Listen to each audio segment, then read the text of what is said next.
दरम्यान माणिकराव कोकाटेंचा राजीनामा घेण्याची वेळ अजित पवारांवर आली आणि आता उद्धव ठाकरेंनी आणखी एका मंत्र्यांचा राजीनामा होणार असा दावा केलाय।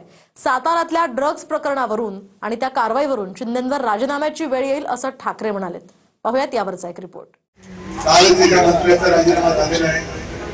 आणखी एक मंत्री त्यांच्या वाटेवर आहेत, पण मुख्यमंत्री त्यांना पांघरून घालत आहेत। हे फार विचित्र वाटतं। जाणीवपूर्वक राजकीय दृष्ट्या एकनाथराव शिंदेजींचं नाव आणण्याचा जो प्रयत्न चाललेला आहे तो निषेधार्ह आहे। त्यात त्यांचा किंवा त्यांच्या परिवाराचा कुठलाही संबंध दुरान्वयानेही आलेला नाही। एक दिवसाआधीच कोकाटेंचं मंत्रिपद गेलं, पण आता पुढचा नंबर एकनाथ शिंदेंचाच आहे असा सनसनाटी दावा उद्धव ठाकरेंनी केला।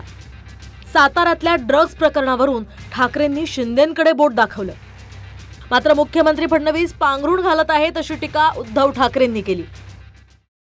कालच एका मंत्र्याचा राजीनामा झालेला आहे।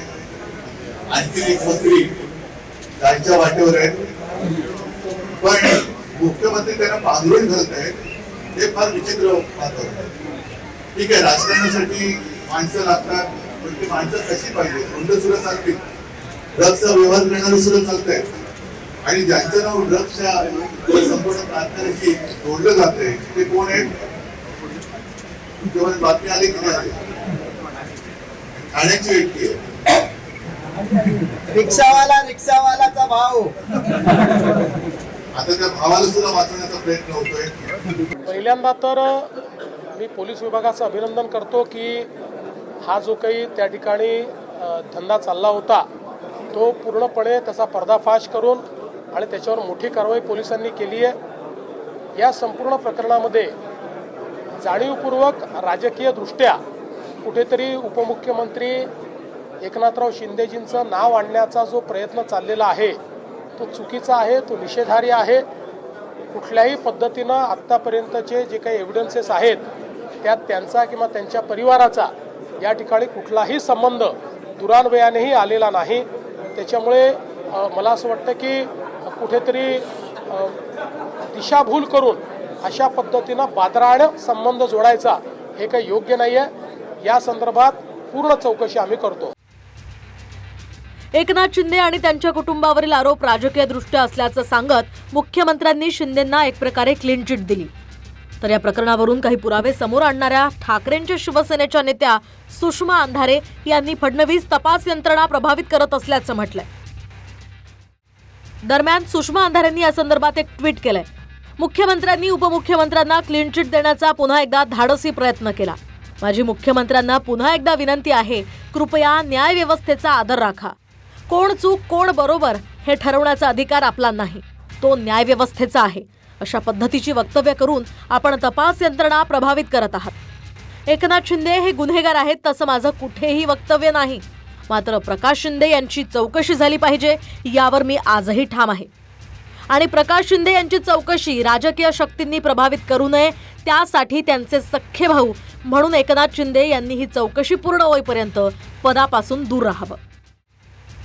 त्यांचे भाऊ निर्दोष झाल्यानंतर एकनाथ शिंदेंनी पुन्हा उपमुख्यमंत्री काय अगदी मुख्यमंत्री सुद्धा व्हावं। अभिनंदनाचा पुष्पगुच्छ घेऊन मी स्वतः येईन असं ट्विट सुषमा अंधारेंनी केलंय। याच्यामध्ये पोलिसांची भूमिका ही प्रामुख्यानं म्हणजे अभिमानास्पद आहे की एवढा मोठा जर उद्योग आम्हाला आता आमच्या घरात शेजारी काय चाललंय आम्हाला तरी काय माहिती असतं, पण आम्ही म्हणतो चला भाडे येते चला जाऊ द्या, आतमध्ये काय करतोय माणूस काय माहिती। आणि केमिकलचा वापर करतो ही लोक पट्टीची हुशार असतात, ह्यांना माहिती असतं की कुठं आपण हे केलं तर आपल्याला संरक्षण मिळेल, पण समोरच्या व्यक्तीला हे काय थोडं माहिती आहे का? लाख 2 लाख 5 लाख 10 लाखासाठी त्यांचा भाऊ किंवा कोण असं नाते तो कशाला करेल? त्याला गरज बी नाही। साताऱ्यातल्या महाबळेश्वर परिसरातील सावरी या गावात ड्रग्सच्या फॅक्टरीवर थेट पोलिसांनी कारवाई केली। गुरांच्या गोठ्यात पत्र्याच्या शेडमध्ये मेफेड्रॉनचा कारखाना सुरू होता। ड्रग्सच्या कारखान्याची जागा एकनाथ शिंदेंचे भाऊ प्रकाश शिंदेंची असल्याचा दावा अंधारेंचा आहे। त्यासाठी गुगल मॅप आणि त्यावर लिंक असलेले फोन नंबर्स दाखवत अंधारेंनी प्रकाश शिंदेंवर आरोप केले। त्याचा मॅप दाखवलेला आहे रिसॉर्टचा। ठीक आहे, आता हे विशेष आहे, याला आपण क्लिक करून बघूया। व्हॉट्सअपला आपण क्लिक केलं। आता ऑनलाईन बुकिंग वर गेलो, मी जरा टॉपला क्लिक करते दादा, कॅमेरे झूम करा। नाव काय आलं बघा दादा, कॅमेरे झूम करा. प्रकाश शिंदे असं नाव येते याच्यावर. प्रकाश शिंदे हे हॉटेल तेजयश, त्यांच्या 2 मुलांची नावं. आताही प्रकाश शिंदेंना खोटं बोलायचंय.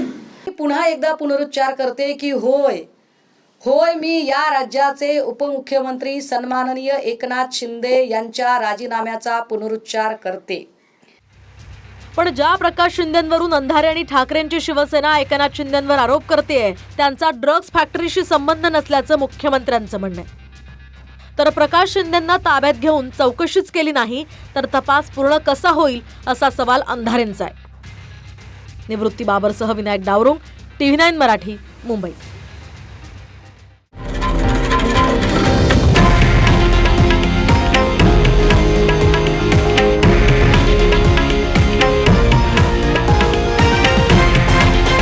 हे आहे देशातील नंबर 1 न्यूज नेटवर्क आणि आपण पाहत आहात TV9 मराठी, एकमेव.